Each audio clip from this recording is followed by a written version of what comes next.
Welcome to PRAJNA SPARKS, a podcast where we listen to a Dharma talk, contemplate with our minds and in our hearts, and engage in guided meditation. In this episode, we continue our journey through the 6 Mahayana Paramitas, taking a look at Shila, ethical discipline. Every single episode of PRAJNA SPARKS takes hours to plan, record, and edit. We ask that you give us a bit of your time today. Subscribe, like, and review our podcasts. Share it with those you think might benefit. Alongside your own practice, this is the best possible offering. You are giving the Dharma and helping us reach new listeners.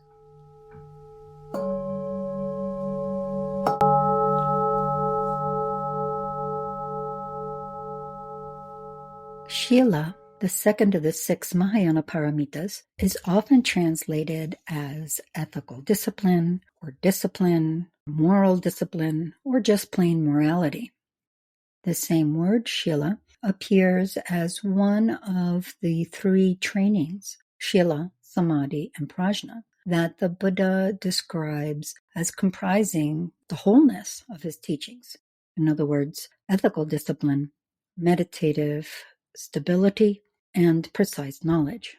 So Shila is pretty important, and yet we often bristle at the idea of discipline. As a matter of fact, it's not the kindest of words in the English language. It can even mean punishment, and sometimes when we discipline ourselves, it can feel punishing. There are even various religious practices in different traditions where discipline is a physical injury that is meant to somehow override wrongdoing or other misconduct.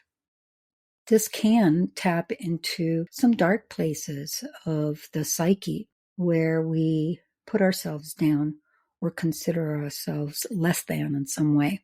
When we understand Shila as the Buddha offers this practice to us, we can see that there's so much more to it. There isn't anything about punishing or harming. And yet, there is a sense of staying on track, being in alignment that resonates with that sense of correctness or propriety. It's a sense of integrity.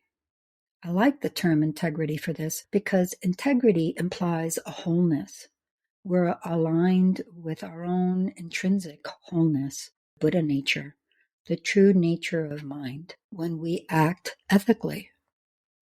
Of course, there are many who say, well, I don't need any rules. I have a human conscience. I am a good person. I know how to behave. And that can be true. Nevertheless, when we're beginners, it's quite helpful to have a clear set of guidelines that help us make healing promises to ourselves, as I like to call this practice. It's a way of having a set of aspirations to which we hold ourselves. There's something magical about having a set of guidelines that hold us in integrity. Whenever we act in alignment with those, there's a spontaneous joy and contentment and ease that comes of it.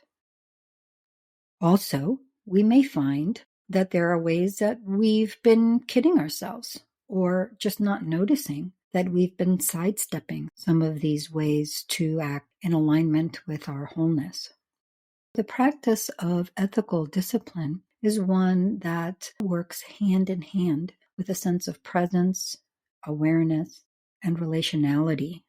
We can see in all our interactions, all our relationships, ways that we do act with integrity and ways that maybe we've overlooked things.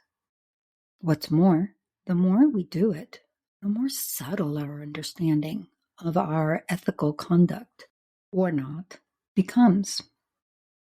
So let's take a look at some of these. The most basic outline for ethical conduct in the Buddhist tradition are what are called the 5 lay precepts. These are promises that we make to ourselves in order to heal from the damage that dualistic misperception causes to our minds. It's another of the many ways that Buddhist practice allows us to find our wholeness right in our very lives. It begins with respecting life. This is more than just not killing.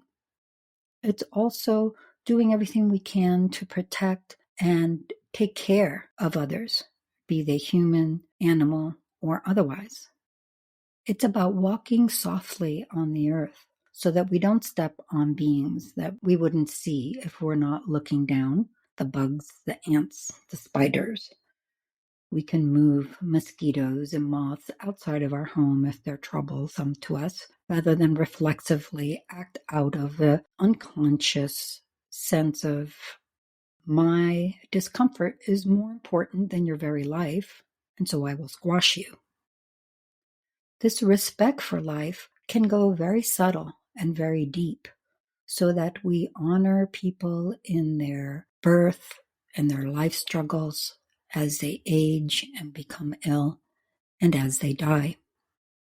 It is a warm-hearted, full-throated love of life in every way we encounter it. The next is not taking what is not given.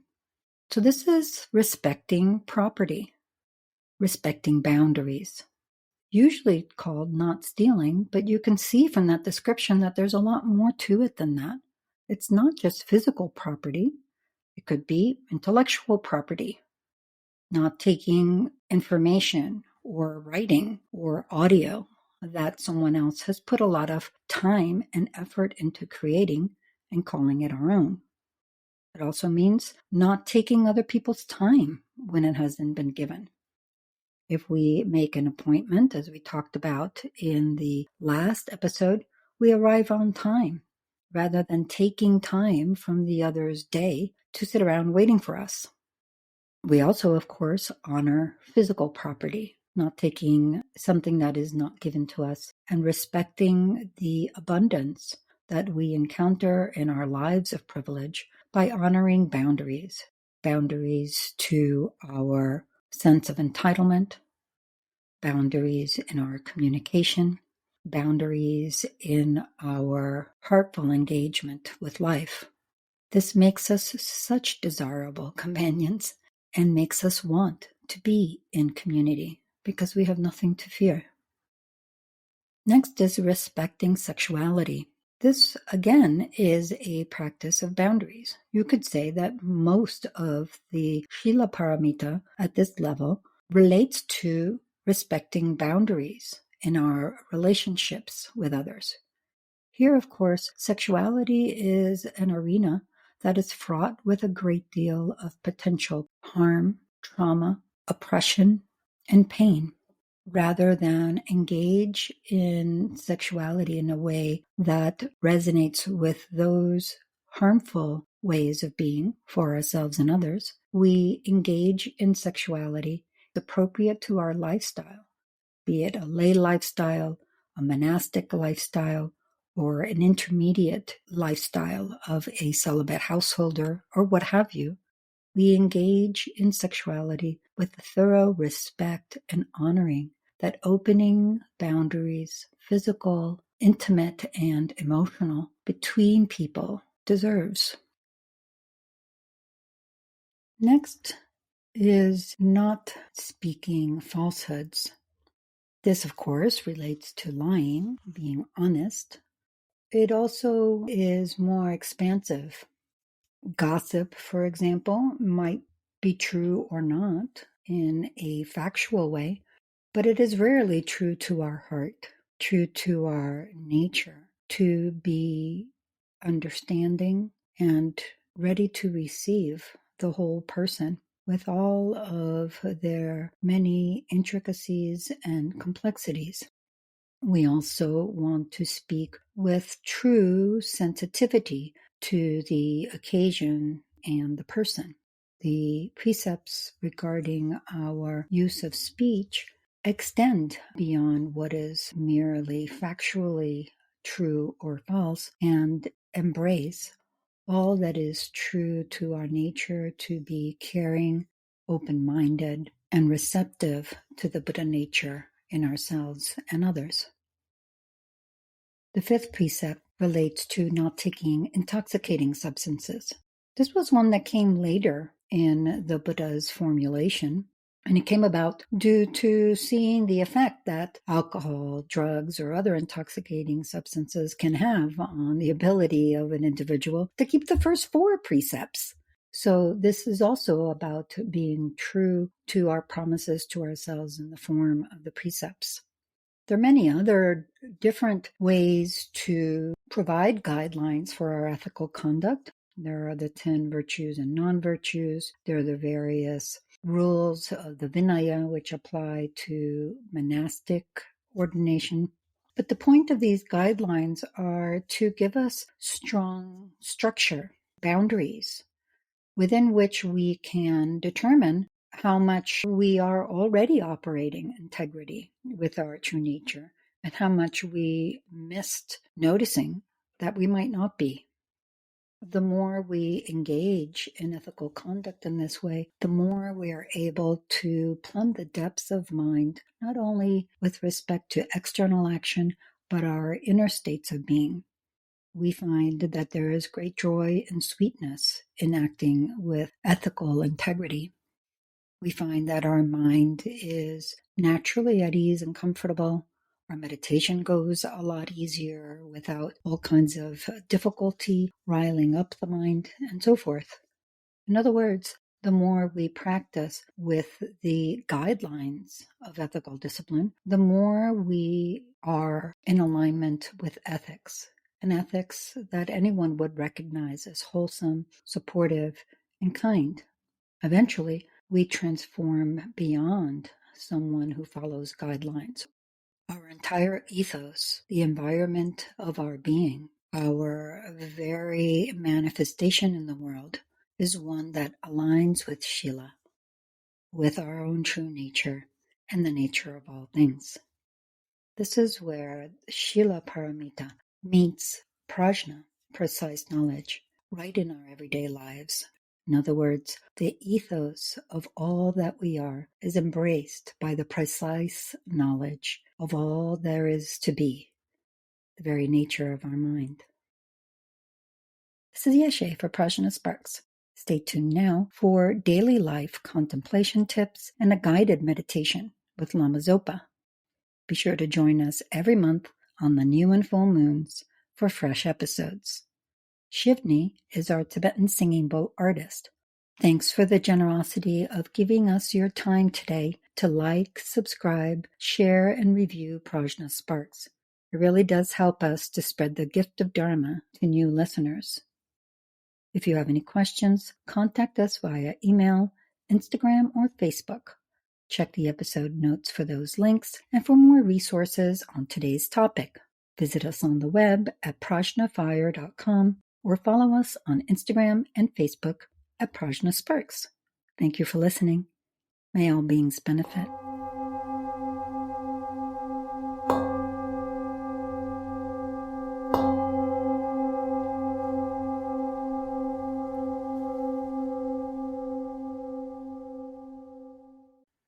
Hello, all you wondrous beings.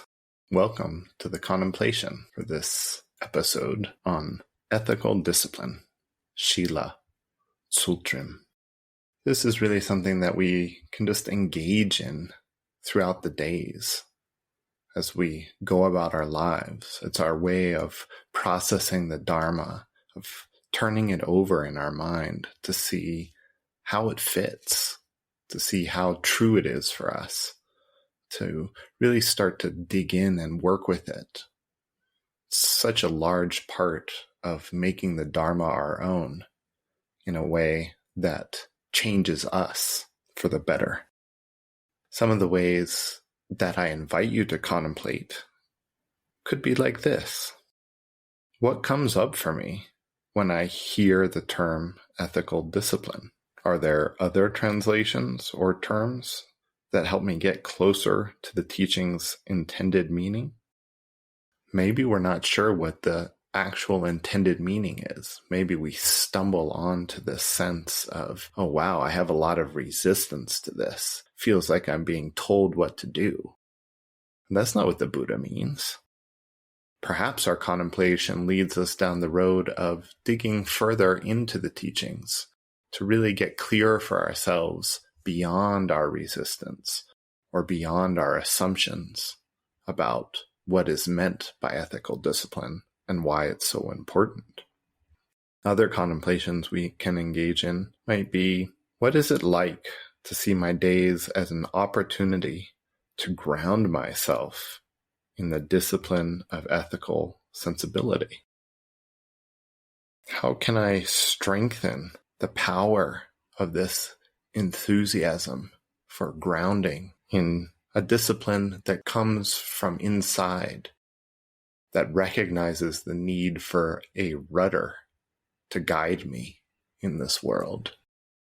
A rudder that's more reliable than my tempestuous passions, likes and dislikes that drag me around here and there and really aren't helping me get where I want to go.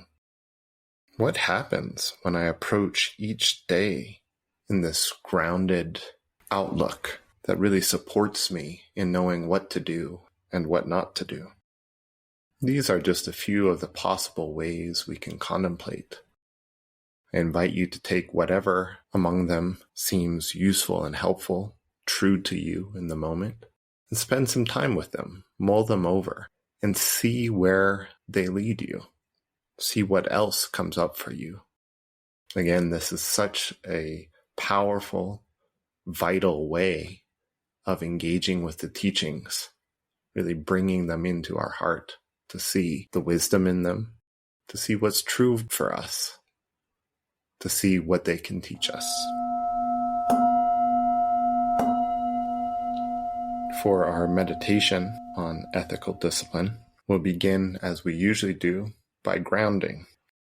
Let's take our seats, spending a few moments just to notice our posture, our energetic presence in this moment, allowing whatever is there to be there, but also not holding on to it or pushing things away, and using our sense of embodiment to come into the present moment, to claim our right to this presence here and now.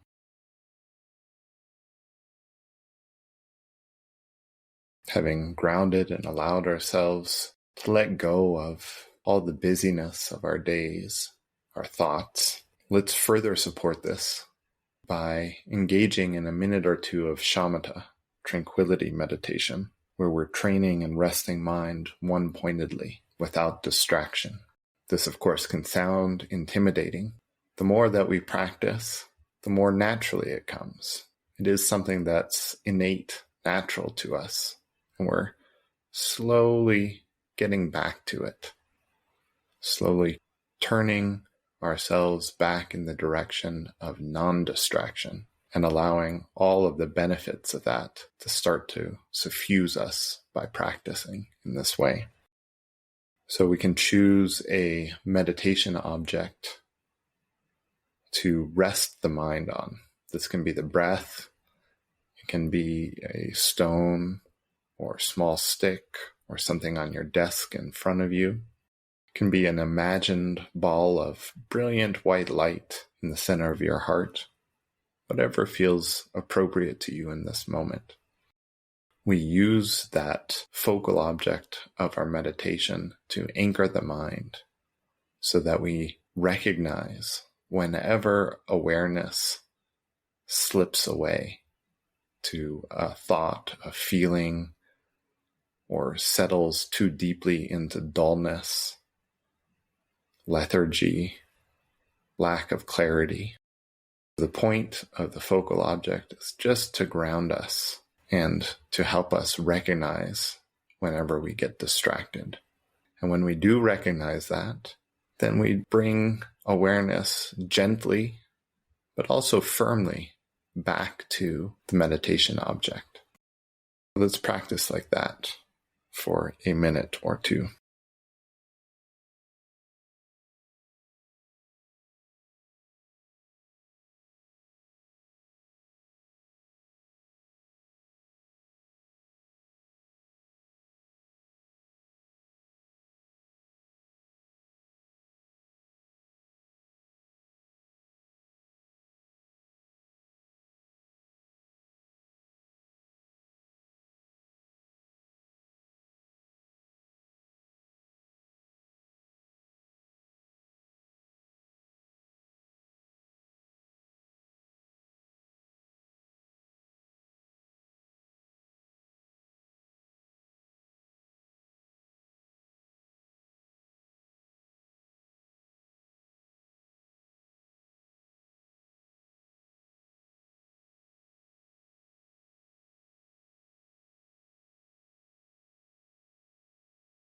Now, as we turn to the meditation on ethical discipline, doing our best to maintain that uplifted, clear, yet steady state of mind that we were practicing in the tranquility meditation.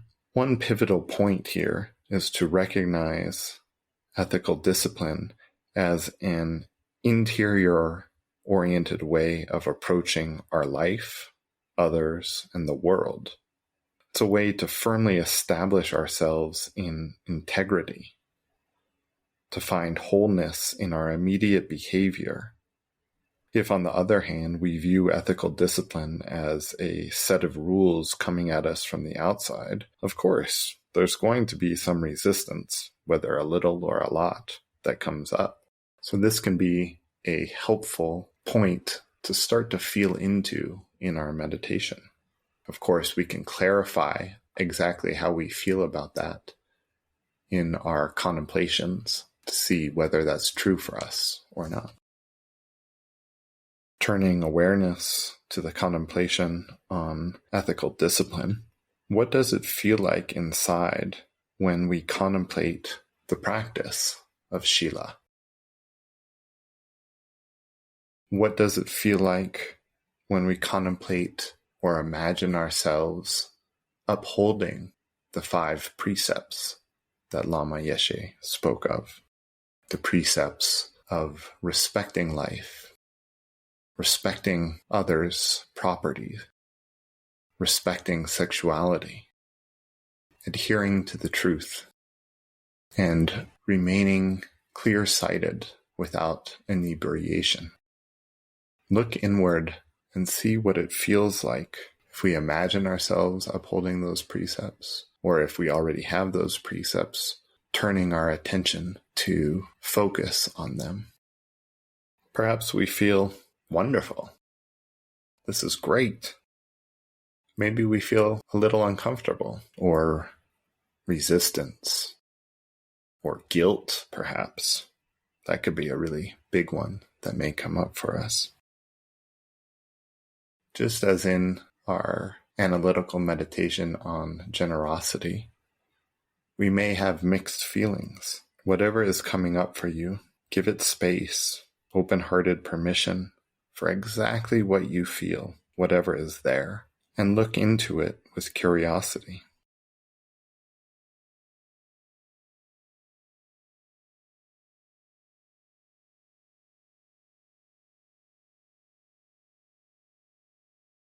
If there is a positive, uplifted feeling, remain one-pointedly focused on the experience of that until it naturally subsides, and then again return to the contemplation of ethical discipline and the 5 precepts.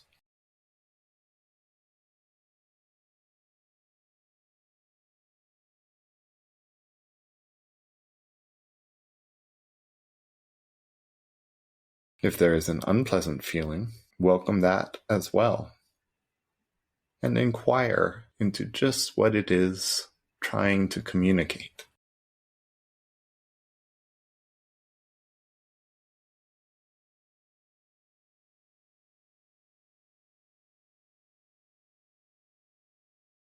Whatever is there, stay in that sense of spacious allowance, not trying to drive it away or solve it or believing it to be you or yours. Just allow it to be there in the light of your attention, gently, lightly held.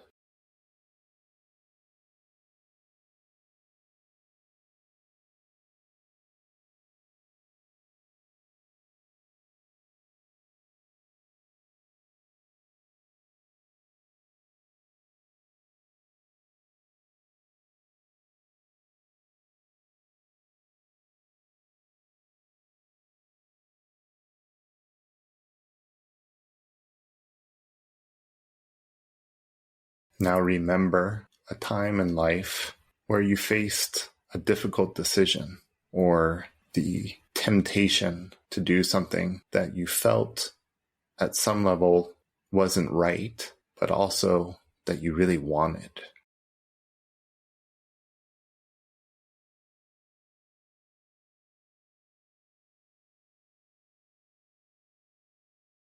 Can you feel the tension?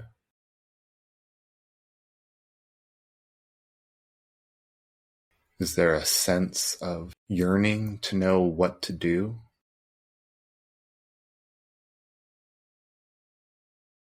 Yearning to know what is actually going to produce benefit for you, to produce the happiness that you're looking for.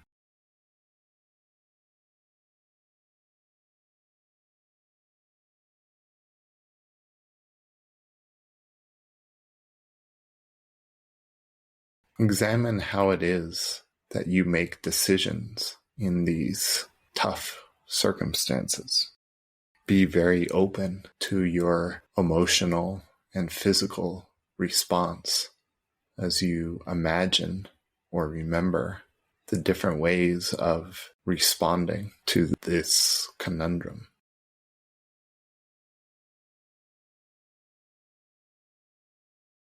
What does your emotional response tell you?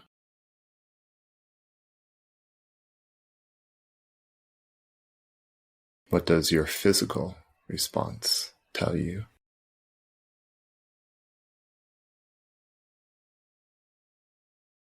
Anytime it feels like you're getting too drawn out, or there's too much anxiety, too much agitation, simply return back to that grounded, spacious awareness with the support of shamatha tranquility meditation.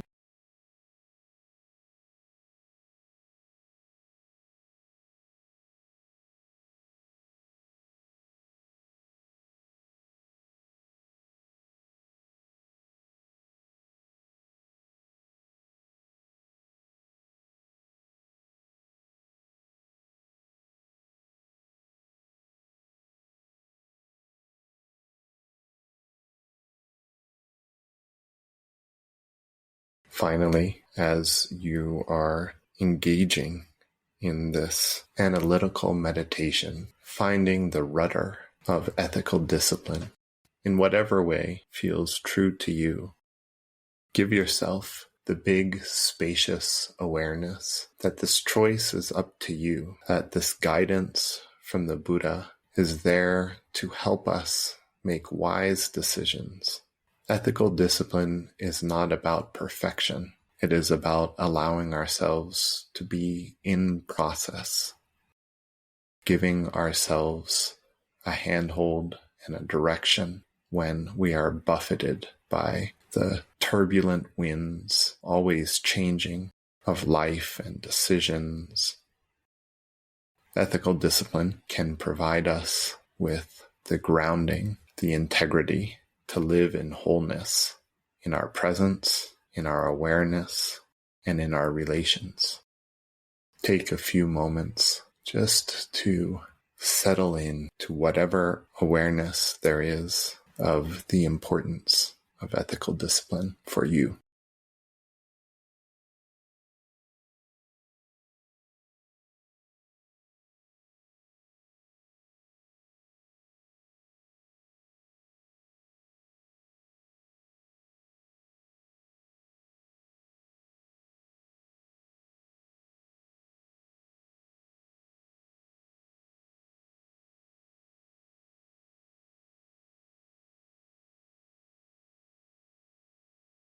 Thank you for your practice and all that you do.